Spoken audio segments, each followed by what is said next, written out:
어떤 도시가 있는데요. 겉보기엔 정말 눈부시게 성장했는데 그 속을 들여다보면 깊은 차별의 상처가 있는 그런 도시가 있습니다. 오늘 이야기의 주인공 바로 식민도시 청진입니다. 이 질문을 마음에 품고 시작해 볼게요. 청진이라는 도시가 어떻게 태어났는지 그 배경을 들여다보면 정말 독특하거든요. 자, 먼저 알아야 할 게 있는데요. 청진은 원래부터 있던 도시가 아니에요. 그럼 어떻게 생겨났냐? 바로 전쟁 때문이었습니다. 허벌판이었던 곳이 어떻게 하나의 도시가 됐는지 그 이야기부터 시작해 볼게요. 그러니까 무슨 말이냐면 다른 도시들처럼 오랜 시간 동안 사람들이 모여 살면서 자연스럽게 커진 게 아니라는 거죠. 청진은 처음부터 딱 하나의 목적, 바로 군사적 목적을 위해 인위적으로 전략적으로 만들어진 도시였습니다. 얼마나 철저했냐면요. 도시 이름인 청진마저도 일본군이 직접 지은 이름입니다. 그러니까 그곳에 살게 될 사람들의 의지 같은 건 전혀 상관없이 처음부터 끝까지 제국의 필요에 의해서만 만들어지고 규정된 도시였던 거죠. 자, 그럼 궁금해지죠? 처음엔 그냥 군사기지였던 이곳을 일본은 어떻게 제국 팽창의 핵심 기지로 키워냈을까요? 여기에는 아주 치밀한 계획이 숨어 있었습니다. 크게 세 단계로 볼 수 있는데요. 첫째, 먼저 와 있던 일본인 정착민들이 엄청나게 로비를 합니다. 여기를 키워달라고요. 둘째, 만주로 바로 연결되는 철도를 깔기 시작하고요. 마지막으로 일본 본토에서 배가 바로 들어올 수 있게 직항로를 열어버립니다. 이 세 가지가 딱 맞물리면서 청진은 그야말로 제국의 핵심 보급로가 된 거죠. 네, 맞아요. 이 모든 것들의 최종 목표는 딱 하나였습니다. 일본에서 출발해서 한반도의 청진을 거쳐 만주까지 쭉 이어지는 하나의 거대한 보급 파이프라인을 만드는 거였죠. 이걸 발판 삼아서 대륙으로 뻗어나가겠다는 야심이었던 겁니다. 자, 그런데 이 전략이 정말 엄청난 성공을 거둡니다. 얼마나 폭발적으로 성장했는지 이제부터 숫자로 한번 확인해 보시죠. 정말 깜짝 놀라실 거예요. 먼저 1912년, 이때 청진의 인구는 고작 3,300여 명이었습니다. 그냥 작은 마을 수준이었죠. 그런데 한 20년 정도 지났을까요? 1935년이 되니까 인구가 5만 명을 넘어섭니다. 엄청나게 늘었죠? 근데 진짜 놀라운 건 그 다음입니다. 여기서 다시 딱 5년 만에 인구가 3배 넘게 뛰어서 15만 5천 명이 넘어버려요. 이건 정말 폭발적이라는 말밖에 할 말이 없죠. 이 그래프를 보시면 그 성장세가 얼마나 가팔랐는지 한눈에 보이죠? 결국 1944년이 되면요, 청진은 당시 조선에서 네 번째로 큰 도시가 됩니다. 정말 누가 봐도 대단한 성공 신화처럼 보였을 겁니다.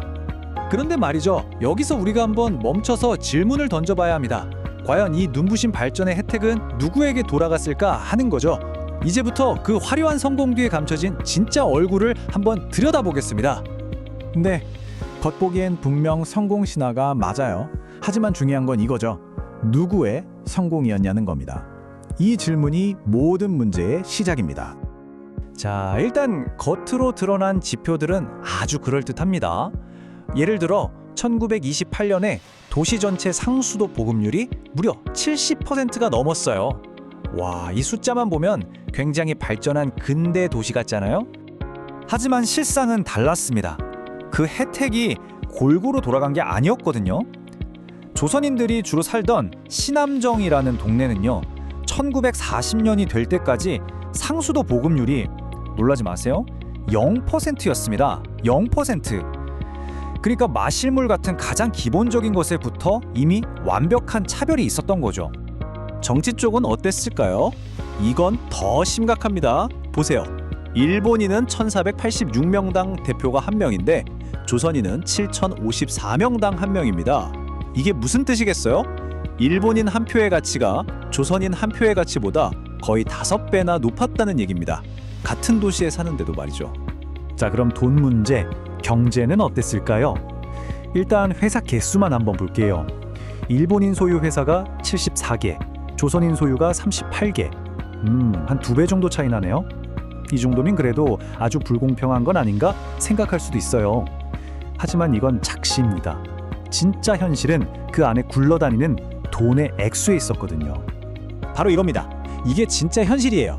회사 개수가 중요한 게 아니었죠. 실제 투자된 자본금, 그러니까 돈의 규모로 보면 일본인이 90% 이상을 장악하고 있었습니다. 조선인 자본은 10%도 채 안 됐어요. 결국 조선인들은 그 경제 시스템의 껍데기에서 보조적인 역할만 했을 뿐 모든 부와 이익은 일본인들에게 쏠리고 있었던 겁니다. 자, 지금까지 살펴본 이 모든 걸 종합해보면 우리는 식민도시라는 것의 본질을 알 수 있습니다. 청진이 우리에게 남긴 유산이 바로 그거죠. 청진이야말로 식민도시의 교과서적인 사례라고 할 수 있어요. 도시가 아무리 발전하고 성장해도 그 과실이 모든 구성원에게 돌아가는 게 아니라 오직 지배하는 쪽, 즉 식민 지배자에게만 집중되도록 철저하게 설계된 도시, 이게 바로 식민도시의 본질입니다. 그러니까 정리를 해보자면 청진은 두 개의 얼굴을 가진 도시였던 겁니다. 한쪽 얼굴은 정말 놀라울 정도로 빠른 성장을 자랑하고 있었지만 그 다른 쪽 얼굴에는 수도 같은 아주 기본적인 인프라에서부터 정치 권력 그리고 경제력까지 모든 면에서 차별이 시스템적으로 깊게 뿌리내려 있었던 거죠. 이 두 얼굴을 모두 보는 게 바로 식민도시 청진의 진짜 모습을 이해하는 길입니다. 결국 청진의 이야기는 오늘을 사는 우리에게도 묵직한 질문을 던집니다. 만약 어떤 진보나 발전이 누군가의 희생과 차별 위에 세워진 것이라면 우리는 그 유산을 과연 어떻게 평가하고 기억해야 할까요? 한 번쯤 깊이 생각해 볼 문제입니다.